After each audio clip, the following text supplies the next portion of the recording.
Neat రీ ఎగ్జామ్కు సర్వం సిద్ధం. దేశవ్యాప్తంగా ఆదివారం జరగనున్న నీట్ యూజీ పరీక్ష కోసం నేడు నేషనల్ టెస్టింగ్ ఏజెన్సీ ఎన్టీఏ మాక్ డ్రిల్ను సైతం నిర్వహించింది. ఈ ఏడాది మేలో జరిగిన నీట్ యూజీ పరీక్ష ప్రశ్నపత్రాల లీకేజీ నేపథ్యంలో పరీక్షను రద్దు చేయడంతో నీట్ రీ ఎగ్జామ్ని నిర్వహిస్తోంది. ఈ నేపథ్యంలో నీట్ పరీక్ష నిర్వహణలో పలు ఆంక్షలు సైతం అమల్లోకి తెచ్చింది. ఇక ఈ అంశంపై మా ప్రతినిధి రమ్య అందిస్తున్న గ్రౌండ్ రిపోర్ట్ చూద్దాం.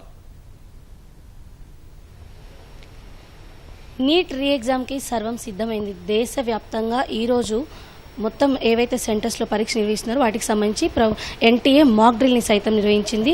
ఇక ఈసారి జరిగినటువంటి పరీక్షలకు సంబంధించి చూసినట్లయితే దాదాపు 2 లక్షల మంది అటు పోలీస్ కావచ్చు పారామిలిటరీ సిబ్బంది ఈ యొక్క పరీక్షలకు సంబంధించి భద్రత అందించేందుకు అందుబాటులో ఉన్నారు. మొత్తం 2 లక్షల మందితో భద్రతను సైతం ఏర్పాటు చేశారు. ఇక మొట్టమొదటిసారిగా పరీక్షా పత్రాలు కావచ్చు, ఎగ్జామ్ మెటీరియల్స్ ఏవైతే ఉన్నాయో వాటిని తరలించేందుకు ఎయిర్ ఫోర్స్ సహాయాన్ని సైతం తీసుకుంటున్నారు.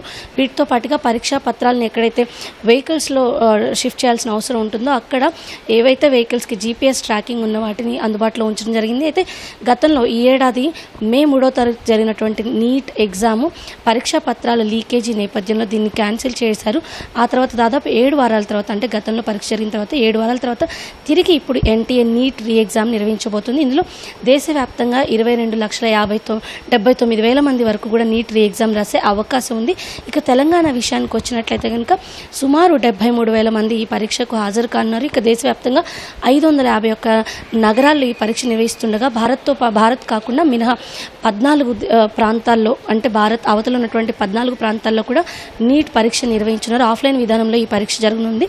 ఇక పెన్ను పేపర్ విధానంలో జరిగినటువంటి ఈ పరీక్ష రేపు, అంటే ఆదివారం మధ్యాహ్నం 2 గంటల నుంచి సాయంత్రం 5:15 వరకు కూడా నిర్వహించున్నారు. సాధారణంగా 3 గంటల పాటు ఈ పరీక్ష జరుగుతుంది. అయితే ఈసారి 15 నిమిషాల పాటు అదనపు సమయాన్ని సైతం ఇస్తున్నట్టుగా ఇప్పటికే ఎన్టీఏ స్పష్టంగా ప్రకటించింది. ఈ మేరకు కావాల్సినటువంటి ఏర్పాట్లు కూడా చేశామని తెలియజేసింది. అయితే ఫిజికల్లీ హ్యాండిక్యాప్డ్ పర్సన్స్ ఎవరైతే ఉంటారో వాళ్ళకి మరింత అదనంగా, అంటే సాయంత్రం 6 గంటల వరకు కూడా సమయాన్ని కేటాయించినట్టుగా తెలియజేయడం జరిగింది. మరోవైపు అభ్యర్థులు ఎవరైతే పరీక్షా కేంద్రాలకు వస్తారో వాళ్ళు ఎలక్ట్రానిక్ గ్యాడ్జెట్స్ ఎట్టి పరిస్థితుల్లో పరీక్షా కేంద్రాలకు తీసుకురావద్దని చెప్పేసి, అదేవిధంగా పెద్ద బక్కెల్స్ ఉన్నటువంటి బెల్ట్స్ పెట్టుకోవడం కానివ్వండి, ఇతరత్ర ఈ వస్తువులు పెట్టినట్టు పరీక్షా కేంద్రానికి తీసుకురావద్దని తెలియజేసింది.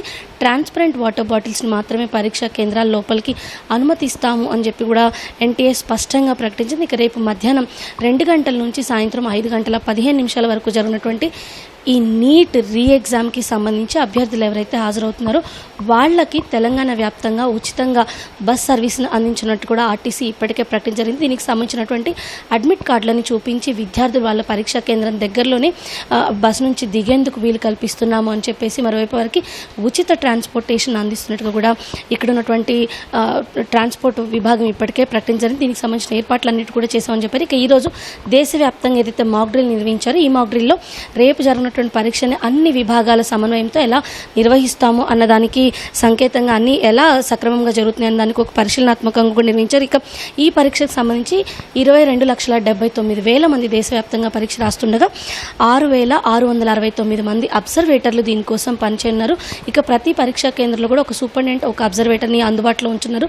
దేశవ్యాప్తంగా 2 లక్షల మంది ఈ పరీక్షకి బందోబస్తును సైతం అందించున్నారు. మొత్తంగా ఏదైతే గతంలో మే 3వ తారీఖున జరిగినటువంటి నీట్ పరీక్షలో ఇబ్బందులు తలెత్తి పరీక్షా పత్రం లీకేజ్ నేపథ్యంలో ఈసారి నీట్కి సంబంధించి పరీక్ష పూర్తయ్యేంత వరకు ఈ నెల 22 వరకు ఏదైతే ఇన్స్టాగ్రామ్కి సంబంధించి పూర్తి స్థాయిలో నిషేధాన్ని ప్రకటించ జరిగింది. మరోవైపు 30వ తారీఖు వరకు కూడా ఇన్స్టాలో ఎడిట్ ఆప్షన్ని క్యాన్సిల్ చేయడం కూడా జరిగింది. గతంలో పరీక్షా పత్రాలకు సంబంధించి ఫేక్ సర్క్యులేషన్ జరిగిన నేపథ్యంలోనే ఇలాంటి చర్య తీసుకున్నట్టుగా ఇప్పటికే కేంద్ర ప్రభుత్వం సైతం ప్రకటన జరిగింది. ఎవరైతే ఈ పరీక్షా పత్రాలకు సంబంధించి పరీక్ష ముందు కావచ్చు, పరీక్ష పూర్తయిన తర్వాత కూడా అబద్ధపు సమాచారాన్ని కనుక ప్రచారం చేసినట్లయితే వాళ్ళ మీద కఠినమైన చర్యలు తీసుకుంటామని చెప్పేసి అటు ఎన్టీఏ కావచ్చు, అదేవిధంగా కేంద్ర ప్రభుత్వాలు స్పష్టంగా తెలియజేసి, ఇక అభ్యర్థులు ఎవరైతే పరీక్షకు హాజరు కాన్నారో వాళ్ళు ఎలాంటి ఆందోళన లేకుండా పరీక్షకు హాజరు కావాలని చెప్పేసి ఎన్టీఏ అయితే స్పష్టంగా తెలియజేయడం జరిగింది. పవన్.